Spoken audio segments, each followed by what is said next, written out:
This is the best deal of the year so far. I want to tell you exactly why. So these are 45 units in Evanston, Wyoming. I'm sure right now I'm walking through a 3-bedroom, 1-bath. This was what we call our medium scope, where we didn't completely gut it, but we did a lot of different work and it turned out really nice. So this is actually one of 8 different units that we're bringing on this week. Let me go show you guys another one, which is actually going to be a short-term rental.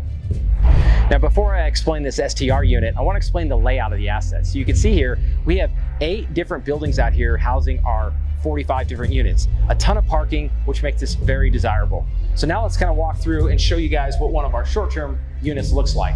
So in a short-term unit or a medium-term unit that we're going to furnish, we have much nicer finishes. You can see from the stainless steel appliances to the cabinets to the countertop to the fixtures, everything is done much nicer. But now let's talk about the strategy of a short-term and a medium-term and how it impacts the value of the asset.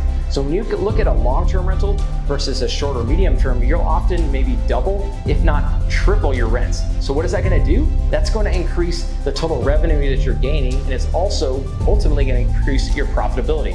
Why is that important? Well, when you go to refinance with a bank, they're ultimately going to look at how much profit is this asset bringing. Also, when I go to sell, my end buyer is going to base his offer based off of the total profitability of the project. So you see, we're really driving a ton of value in this asset. Another thing is, like, how are we actually going to go find all these people to rent this? Well, that's maybe one of the best parts, because it's all about supply and demand. In this market, there's already not enough rentals, and there's a ton of demand for people trying to find rentals.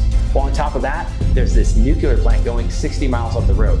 All those people, all those workers, all those new jobs, they're going to need somewhere to stay. So one thing we're capitalizing on right now is we're actually building relationships with these contractors who are bringing in their guys that got to have somewhere to stay, right? They're going to want somewhere other than a hotel to stay long term. So we're marketing to those people. We're going to be placing those tenants in here, which is ultimately going to drive our value. So by now, you guys can see why this asset is so exciting and why I think it's the best one we've done this year. And the best part is I'm able to bring our investors in alongside us to where they can realize the profits along with me.